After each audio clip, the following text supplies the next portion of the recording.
Hi guys, welcome back to my channel. Today I'll be showing you guys a basic chess tutorial. If you want to learn the main principles of chess, this is the video for you. So without further ado, let's get started. In this video, I'll show you guys how to set up the chessboard, the basics of the game, the value of each piece, how each piece moves, and the final objective of the game. At the beginning of each game, it's very important to set up the board correctly. Now I'm going to show you how to do that. So this piece is called the pawn. Each player has 8 sets of pawn on the second row. So for white, they would have 8 sets of pawns on the second row. And for black, they would also have 8 sets of pawns on the second row from their side. Next are the rooks. This piece is called a rook. White has 2 rooks on the corner of his side of the board, and black also has 2 rooks on the corner of his side of the board. Right here. Next is the knight.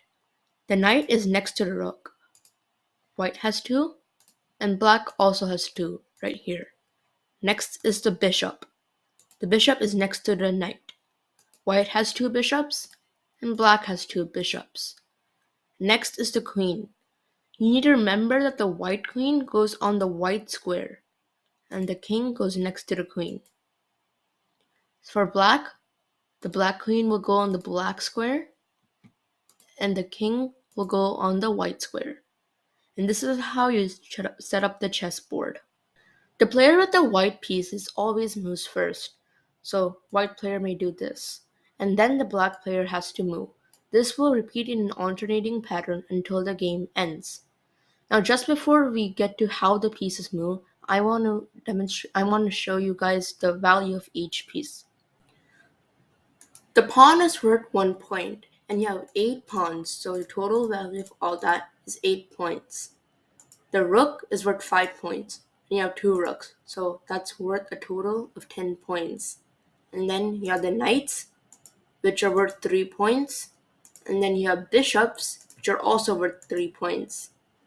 And the queen is worth 9 points, and the king is priceless, because if you want to win the game, you need to capture the king. Now I'm going to show you how to move each piece, starting off with the easiest, which is the rook. The rook can move forward how many squares at once, can also move backward how many squares at once, can also move left, it can also move right. For example, the rook may move 2 squares forward, or it may move 3 squares back. It can move 3 squares to the left, move all the way to the right. The rook will capture the first enemy piece it runs into. For example, if it's traveling across this row, it will capture the pawn first. And now, if it wants to travel across this row, it has to capture the knight first before it can capture the queen, because the knight was before the queen. Next, we'll learn about the bishops. The bishops can move in diagonals any number of squares they want. They can move 2 squares, they can move all the way across the board, they can move 1 square. So yeah, they can move how many number of squares they want on diagonals. In the starting of the game, we'll have 2 bishops. One is the dark squared bishop, and one is the light squared bishop. The dark squared bishop can only travel on the dark squares and cannot travel to the white squares. It has to maintain its path on the dark diagonals. The light squared bishop is the same. The light squared bishop can only travel on the light squares. It cannot travel to the dark squares. And it can also move on any number of squares at once in a diagonal pattern. Capturing an enemy with the bishop is pretty much the same as the rook. It will capture the first enemy piece it runs into. For example, if this light squared bishop is traveling along this diagonal, it will capture into the first enemy piece it runs into, which is this.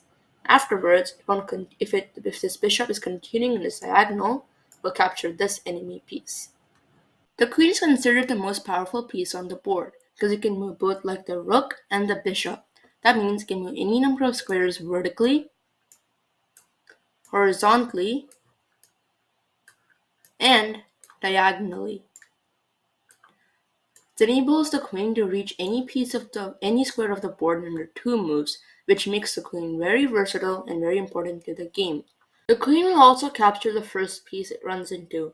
For example, if it's traveling vertically, it will capture this piece. And then if it's traveling horizontally, it can capture this piece. And then if it's traveling diagonally, it will capture this piece. Now let's talk about the knight. The knight can move 2 squares in any direction except diagonally, and 1 square the perpendicular to that. So in this case, it'll move 2 squares downward, and it can move 1 square to the left or 1 square to the right. This is one example. It can also move 2 squares to the left, 1 square up, 1 square down. Also move 2 squares to the right, 1 square up, 1 square down, like this. Or can move 2 squares up, 1 square to the left, 1 square to the right. So the knight can get to all of these squares. One special thing about the knight is that it can jump over squares. For example, if there are 2 enemies right here and the knight's trying to get to this square, it will jump over these 2 pieces and capture the piece that the knight is landing on. Let's see that again. If there are 2 pieces blocking the knight's path and trying to get to this square, it will travel 2 squares this way, 1 square up, and can jump over these 2 pieces without disrupting anything and capture the piece the knight is landing on. Now let's take a look at the pawns. The pawn is a bit complicated. So the first time the pawn moves, it can either move 2 squares or it can move just 1 square.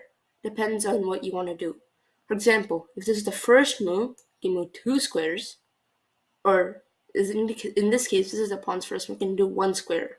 But after that, the pawns are only allowed to move 1 square each. Does not matter what happened before.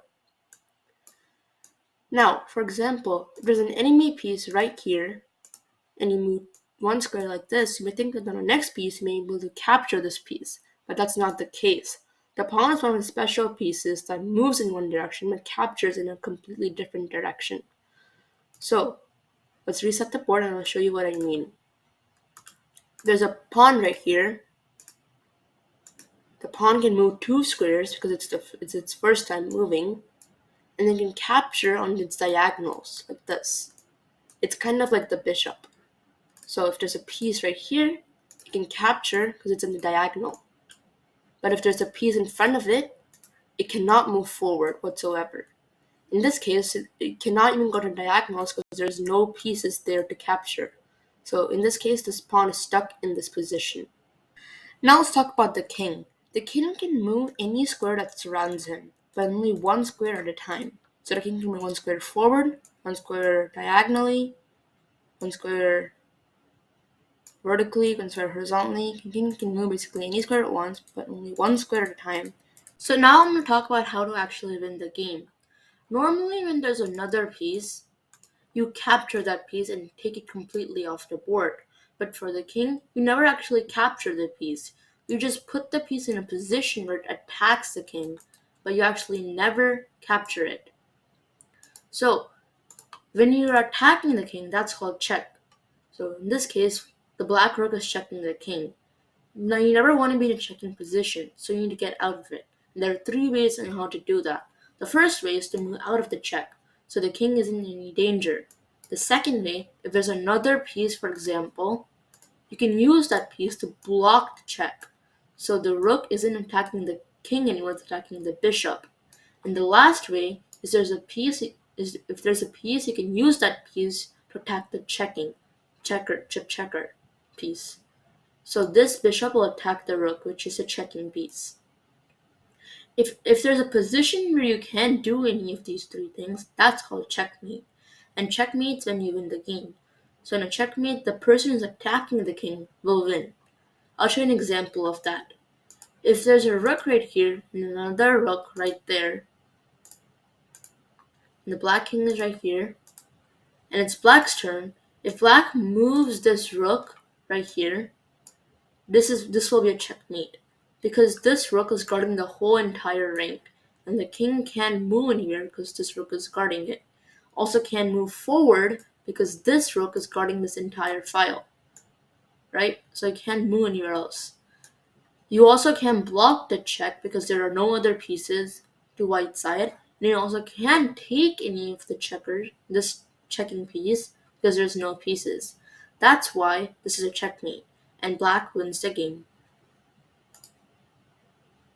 That's all for today, guys, but there's still so much more that I haven't covered in this video, like promotion, under promotion, unpassant, castling, so much stuff like that.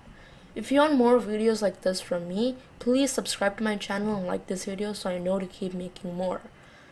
But for today, that's all I have for you guys. Thank you for watching, and I'll see you soon.